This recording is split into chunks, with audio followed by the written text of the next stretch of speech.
जय शिवराय मित्रांनो, आज आपण आलो आहोत दर्रा गाव या ठिकाणी आणि दर्रा गाव इथून ट्रेक मार्ग सुरू होतो सुधागडाचा। शिवछत्रपती शिवाजी महाराजांच्या इतिहासामध्ये सगळ्यात सुवर्ण अक्षरामध्ये लिहून ठेवावा असा क्षण जो घडला तो सुधागडावर। काय क्षण आहे तो आपण ट्रेक मार्गावर नक्कीच सांगू। विना विलंब सुरू करूयात आजचा प्रवास। चला।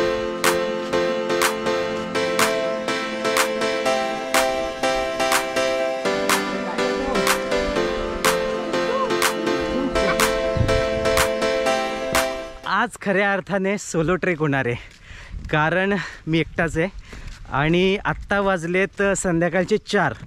आपल्याला सुधागडावर आत्ता चढायचं आहे। मग काय, माझे छोटे मित्र दर्रा गावातील, त्यांना घेतलं सोबती। ते गाईड आहेत, चांगल्या प्रकारे किल्ल्याची त्यांना माहिती आहे। त्यांच्यासोबत आज आपण हा गड एक्सप्लोर करू।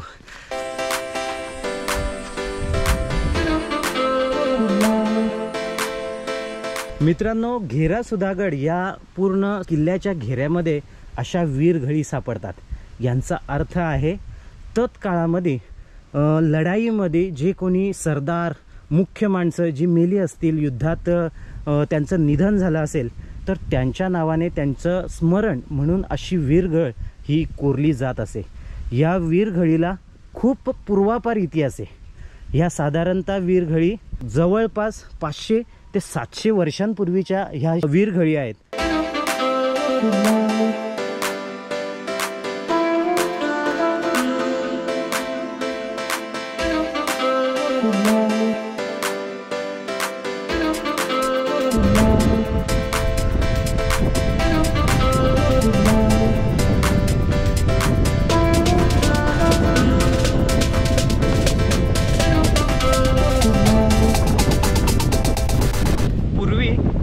एक उंच कडा होता, पण भूस्खलनामुळे इथून जे दगड कोसळून गेले, त्याच्यानंतर एक रिस्की शिडी या ठिकाणी लावली होती, पण ती काळानुरूप जीर्ण झाली। आणि त्याच्यानंतर फॉरेस्ट डिपार्टमेंटने ही रेलिंग लावल्यामुळं पर्यटकांना सुधागडावर जाणं आत्ता अतिशय सोपं झालेलं आहे। सगळ्यात सोपा हाच मार्ग आहे। या किल्ल्यावर 3 वाटा येतात, पण दर्रा गाव म्हणजेच ठाकूरवाडीकडून येणारा मार्ग हा सोपा समजला जातो। का तर त्याचं कारण ही रेलिंग। चला।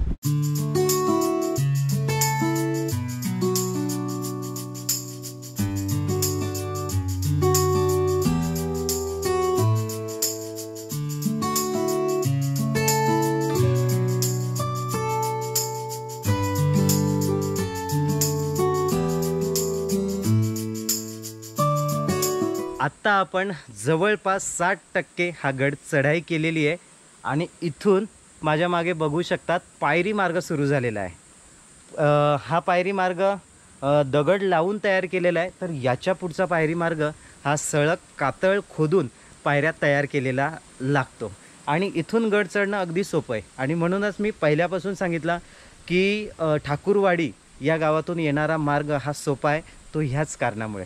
10 ते 15 मिनिटात आपण पहिल्या बुरुजावर पोहोचणार आहोत। या फॉलो मी।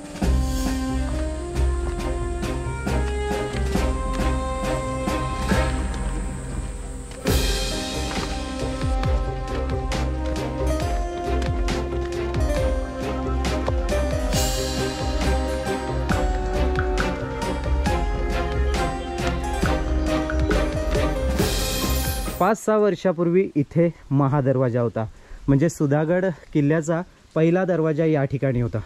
पण काळानुरूप काय झालं, इथे एक मोठा दगड होता, तो कालबाह्य झाल्यामुळं त्याने मूळ दगड सोडला, तो तडकला होता। ती दरड डायरेक्ट थेट महादरवाजावर कोसळली आणि महादरवाजाला घेऊनच ती खाली गेली। या वाटेवर आपल्याला प्रत्येक ठिकाणी चिनीने तासलेले दगड सापडत आहेत। मी तेव्हाच खालीच विचार करत होतो की प्रत्येक ठिकाणी चिनीने तासलेले आणि कोरीव काम केलेले दगड का आढळत आहेत। तर वर आल्यानंतर लक्षात आलं की हा महादरवाजा कोसळलेला आहे। महादरवाजाच्या बेसमध्ये खिळा टाकला आहे, म्हणजे लोहगडावर जे बांधकाम आपल्याला सापडतं त्याच पद्धतीचं बांधकाम या सुधागडाच्या पहिल्या महादरवाजात बघायला मिळतं। इथून पायरी मार्ग चालू होतो आणि तोच थेट पहिल्या बुरुजावर घेऊन जातो। चला।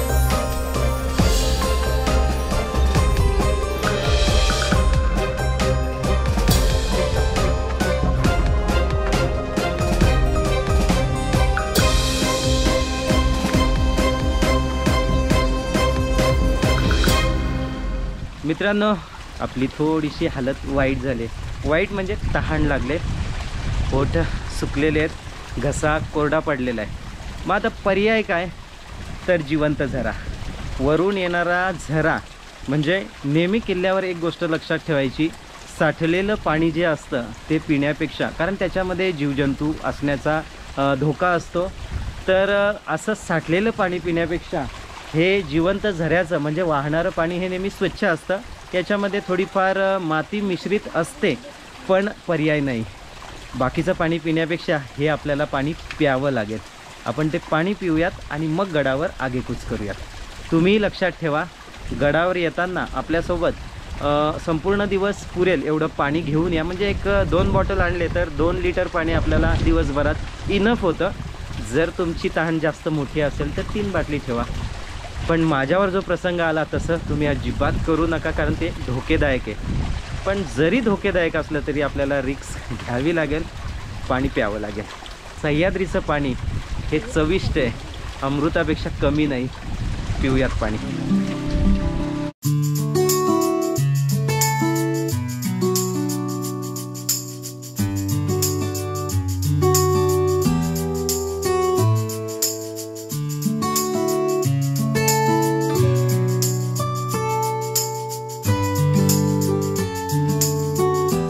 मित्रांनो, चिलखती बुरुजाजवळ एक चोरवाट जाते, जी थेट खाली पायरी मार्गाजवळ उतरते.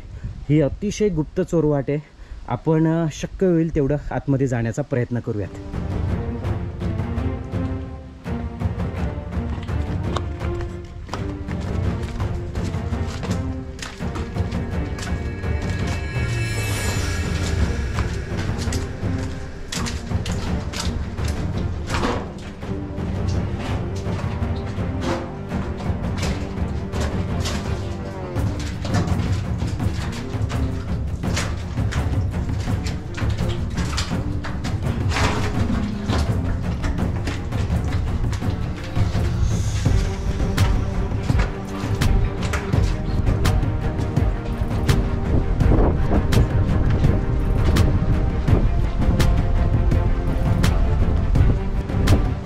चिलखती बुरुजाकडनं जी चोरवाट खाली येते, बुरुजाच्या खाली एक छोटासा पायरी मार्ग तयार केलेला आहे आणि दोराच्या साहाय्याने इथून थेट गडाच्या पायथ्याशी म्हणजे जिथून पायरी मार्ग सुरू होतो तिथपर्यंत उतरता येतं.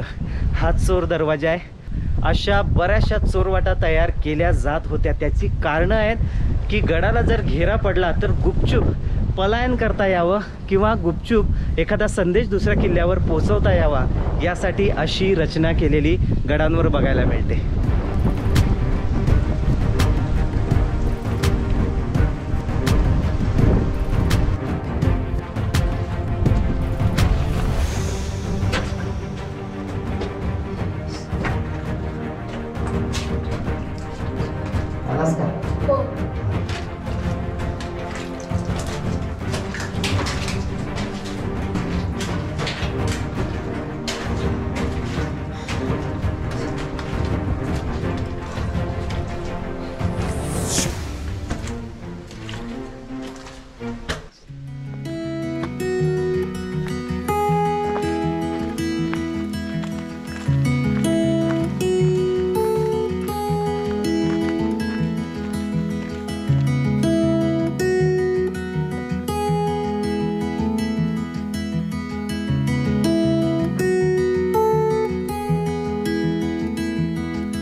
मित्रांनो, सध्या आपण पूर्वेकडील चिलखती बुरुजावर आहोत.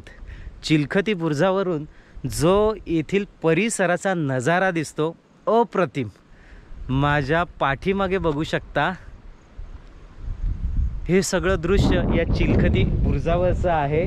आणि तामिनी घाट कोकण प्रांत यावर नजर ठेवण्याचं कार्य या चिलखती बुरुजाकडून केलं जायचं. खाली देवड्या आहेत आणि खालच्या बुरुजाला जाण्यासाठी एक चोरवाट आहे. त्या खालच्या बुरुजावरून संपूर्ण प्रदेशावर सैनिक टेहाळणी करत असायचे आणि काही हालचाली जर संशयास्पद वाटल्या तर त्यांच्यावर थेट मारा करण्यासाठी जंग्यांची व्यवस्था केलेली आहे आणि इथून तोफा लावलेल्या होत्या। या तोफ्यांच्या टप्प्यामध्ये हा संपूर्ण ताम्हिणी घाट ठेवण्यात आला होता। म्हणजे हा किती महत्त्वाचा किल्ला असेल हे आपल्या लक्षात येतं।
मित्रांनो, या गडाचा इतिहास खूप मोठा आहे। या गडाच्या आजूबाजूच्या परिसरामध्ये बुद्धिस्ट लेण्या सुद्धा सापडतात।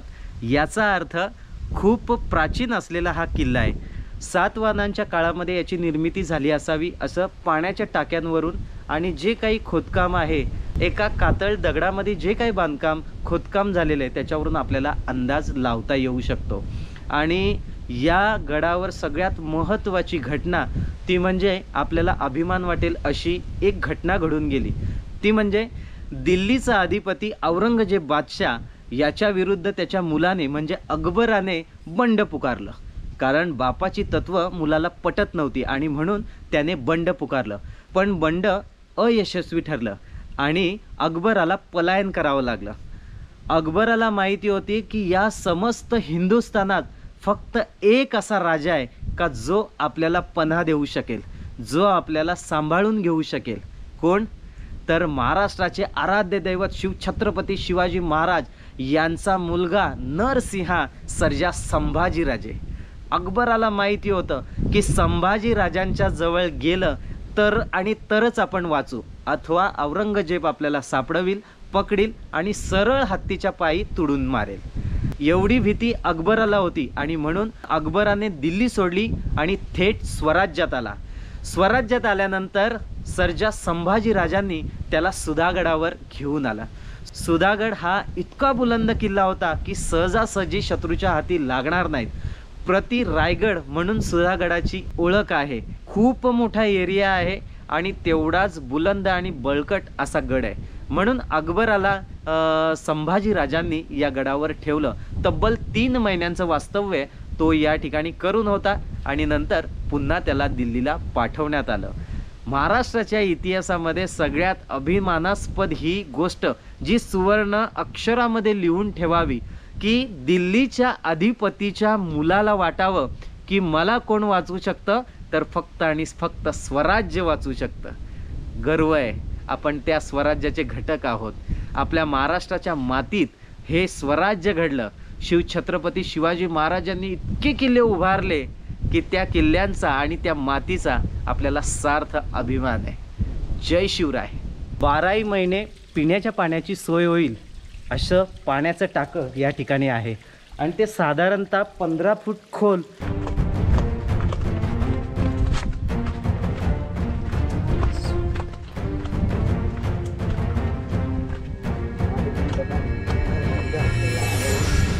मित्रांनो, कधी काळी महाराष्ट्राचे आराध्य दैवत शिवछत्रपती शिवाजी महाराज या मार्गाने या गडावर आलेच असतील आणि त्यांच्या पदस्पर्शाने पावन पुनीत झालेला हा गड आणि याच वाटेवरची माती ही अतिशय पवित्र माती आहे. नेहमीप्रमाणे प्रत्येक किल्ल्यावरची माती आपण उचलतो. याही किल्ल्यावर या मार्गावर शिवछत्रपती शिवाजी महाराजांची पावलं नक्की लागले असतील. आपण या वाटेवरील माती घेऊया.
मित्रांनो, संध्याकाळची वेळ आहे. धुकं पसरायला सुरुवात झालेली आहे. या ठिकाणून एका व्हॅलीचा व्ह्यू दिसतोय. कमाल, काय तो निसर्ग आहे आणि काय ते दृश्य आहे बघा. आणि त्या व्हॅलीमधून वाहणारे धबधबे मन खरंच आकर्षित करून घेतात. असं वाटतंय तिथे जावं, त्या धबधब्यांमध्ये निवांत अंघोळ करावी, डुबावं. इतकं सुंदर चित्र आहे. आणि हा निसर्ग, क्या बात आहे. आ हा हा हा हा.